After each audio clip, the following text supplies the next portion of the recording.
बहुत सारे लोग जब अपने डिनर को टाइम पर कर लेते हैं, 7 से 8 बजे से पहले ही कर लेते हैं शाम को, और वो उम्मीद करते हैं कि अगले दिन उनकी शुगर कंट्रोल में ही आएगी। पर जब वो अपनी सुबह में उठकर शुगर चेक करते हैं तो वो ज्यादा आ जाती है, 200, 250 या उससे भी ज्यादा पहुंच जाती है।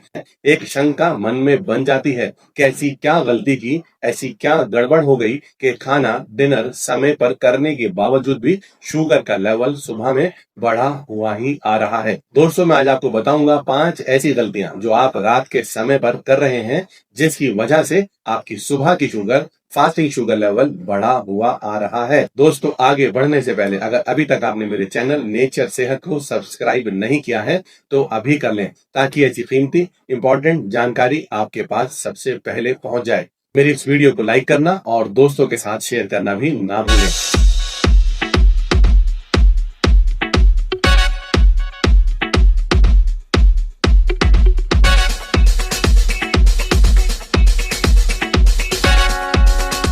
चलिए दोस्तों, शुरू करते हैं 5 ऐसी गलतियां जो आपकी सुबह की शुगर के बढ़ने का सबसे बड़ा कारण है। मैं आपको रिवर्स ऑर्डर में बताऊंगा। सबसे पहले शुरू करते हैं 5th मिस्टेक से, यानी कि आपकी 5वीं बड़ी गलती जिसकी वजह से शुगर का लेवल बढ़ा रहता है। यानी कि आपने डिनर को समय पर कर लिया, 7 बजे के आसपास आपने रात को कर लिया। आपने खाना भी ठीक ठाक खाया, फाइबर्स भी लिए, प्रोटीन्स भी लिए, हेल्दी फैट भी लिए और कार्बोहाइड्रेट्स भी आपने कम रखे। यहाँ तक तो सब कुछ ठीक था, आपकी शुगर कंट्रोल में ही रहनी चाहिए थी। लेकिन चूंकि आपने डिनर को समय पर कर लिया, यानी कि थोड़ा सा जल्दी कर लिया, अब आप अगर रात को देर से सो रहे हैं, आपको 3-4 घंटे तक अभी और जागना है और इस दौरान आपको दोबारा से भूख लग जाती है। ऐसे समय पर आप कई बार गलती कर बैठते हैं। कई बार आप बिस्किट्स ले लेते हैं, कोई व्हाइट ब्रेड ले लेते हैं, कोई बेकरी का प्रोडक्ट भी खा लेते हैं या कोई चिप्स कंज्यूम कर लेते हैं। दोस्तों, ये ऐसी चीजें हैं जो महसूस तो आपको फीकी ही होती हैं, लेकिन असल में ये रिफाइंड कार्बोहाइड्रेट का रिच सोर्स है। ये एकदम से आपकी शुगर के लेवल को बढ़ा देगा, और इतना ही नहीं, पूरी रात और इवन सुबह तक आपकी शुगर का लेवल बढ़ा ही रहेगा। तो दोस्तों, करना क्या है? ये सभी फूड आइटम जो कि रिफाइंड फूड आइटम्स हैं, रिफाइंड कार्बोहाइड्रेट्स हैं, जो कि शुगर का बहुत ही डायरेक्ट सोर्स है, इन सब को अवॉइड करना है। और अगर रात को आपको भूख लग जाए तो आप सीड्स ले सकते हैं, आप नट्स ले सकते हैं, चाहे वाटरमेलन सीड्स हो, चाहे मस्क मेलन सीड्स हो,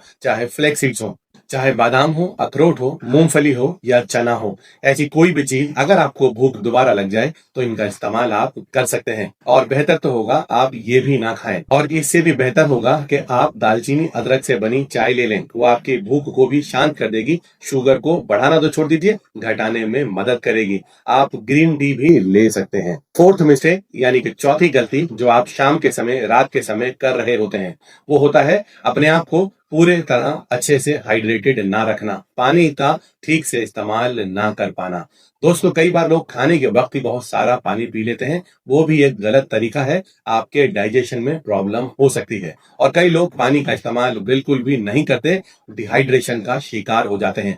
पानी की कमी जब शरीर के अंदर हो जाती है तो शुगर और ज्यादा ब्लड में कंसंट्रेट हो जाती है, शुगर का लेवल और ज्यादा बढ़ जाता है। और माना जाता है कि पानी की कमी के कारण इंसुलिन भी ठीक से काम नहीं कर पाती है, इंसुलिन की सेंसिटिविटी कम हो जाती है, जिसकी वजह से आपके शरीर के अंदर, ब्लड के अंदर शुगर का लेवल लगातार बढ़ा रहता है।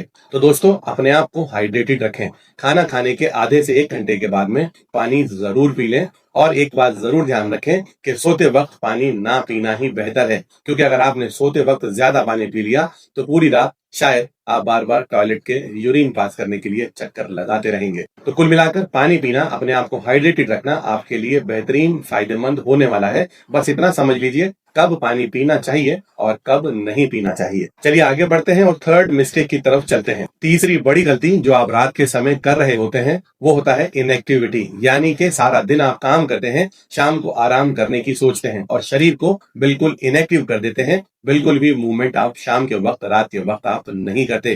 रात को खाना खाने के बाद, डिनर करने के बाद अगले 60 से 90 मिनट के अंदर लगभग 10 से 15 मिनट वॉक करना या कोई भी एक्टिविटी करना आपके लिए बेहतर होने वाला है, बेहद फायदेमंद होने वाला है। ऐसा करने से आपकी इंसुलिन ठीक से काम करना शुरू कर देगी, आपकी मांसपेशियां ग्लूकोज को इस्तेमाल करना शुरू कर देंगी और बढ़े हुए शुगर लेवल को नीचे लाने में मदद करेंगी। दोस्तों आप एक्टिविटीज कुछ भी कर सकते हैं, घर के अंदर भी या घर के बाहर जाकर आप वॉक कर कर भी वापस आ सकते हैं। आप घर के अंदर भी चाहें तो रूम के अंदर ही वॉक कर सकते हैं, किचन में जाकर थोड़ा सा काम कर सकते हैं या घर के अंदर थोड़ा साफ सफाई का काम भी कर सकते हैं। खाने के बाद की गई किसी भी तरह की एक्टिविटी ना करने से, ना चलने से कई गुना बेहतर होगा। चलिए आगे बढ़ते हैं और सेकंड मिस्टेक, दूसरी गलती की तरफ चलते हैं। दोस्तों वो होता है पूरी नींद ना लेना। अगर आप रात में ठीक से नहीं सो रहे, पूरी नींद नहीं ले रहे, माना जाता है कि किसी भी हेल्दी व्यक्ति को 6 से 8 घंटे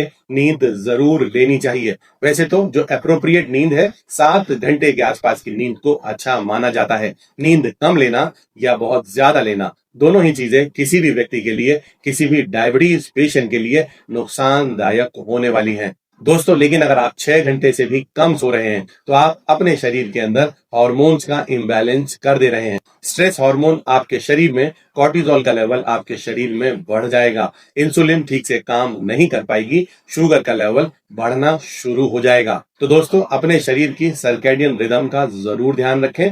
मिनिमम 6 आवर्स, 7 आवर्स या 8 आवर्स तक सोना जरूर शुरू कर दें। और साथ ही एक दिक्कत और आती है दोस्तों, जब आप रात को नहीं सोते, जब आपको ठीक से नींद नहीं आती, तो आपके शरीर में मौजूद हंगर हार्मोन, भूख लगाने वाला हार्मोन एक्टिव हो जाता है, जिसे ग्रेलिन हार्मोन के नाम से जाना जाता है। और वो हार्मोन आपको और ज्यादा खाने के लिए एक्टिवेट कर देता है। और ऐसे में जब आप रात को सो नहीं पाते तो और ज्यादा खाना शुरू कर देते हैं, जो अल्टीमेटली आपकी बढ़ी शुगर का बड़ा कारण बन जाता है। चलिए आगे बढ़ते हैं और आखिर मिस्टेक की तरफ चलते हैं, जिसे मैं फर्स्ट मिस्टेक भी कहता हूं और जो कि सबसे इंपॉर्टेंट मिस्टेक भी है। दोस्तों वो होता है कि जब आप एक एक्टिव व्यक्ति हैं, आप सारा दिन एनर्जी के साथ पूरे दिन काम करते हैं, आपका शरीर और आपका दिमाग चलता रहता है, लेकिन जब शाम को आप घर पर पहुंचते हैं तो आपका दिमाग, आप रिलैक्स नहीं करते। वो दिमाग आपका, आपका मन उसी तरीके से, उसी स्पीड से काम करता रहता है। आपकी बॉडी डी स्ट्रेस नहीं हो पाती, आपका ब्रेन डी स्ट्रेस नहीं हो पाता, आप अपने आप को दिन भर के काम से अनवाइंड नहीं कर पाते। तो जो प्रोसेस आपके दिमाग में पूरा दिन चल रहा था वो रात में भी चलता रहता है, जिसकी वजह से आप कई बार कम नींद का शिकार भी हो जाते हैं। तो दोस्तों शाम के वक्त जब आप अपना दिन भर का काम खत्म कर लें तो अपने आप को डी स्ट्रेस करना, अपने आप को रिलैक्स करना भी जरूर सीख लें, क्योंकि अगर आप ऐसा नहीं कर पाएंगे तो आपके शरीर में स्ट्रेस हार्मोन का लेवल, कॉर्टिसोल का लेवल बढ़ जाएगा, जो आपकी बढ़ी शुगर का सबसे बड़ा कारण बन जाता है, जो आपके इंसुलिन को ठीक से काम नहीं करने देता, शरीर में मांसपेशियों में ग्लूकोज को इस्तेमाल भी नहीं होने देता। तो दोस्तों शाम को आदत बना लें अपने आप को डी स्ट्रेस करने की, अपने आप को रिलैक्स करने की, और ये आप बड़े बेहद आसान तरीके से कर सकते हैं। आप कोई पसंदीदा बुक भी पढ़ सकते हैं, आप कोई पसंदीदा म्यूजिक भी सुन सकते हैं, आप अपने अजीज दोस्तों के साथ, परिवार के लोगों के साथ दिल खोलकर रिलैक्स होकर बातचीत भी कर सकते हैं।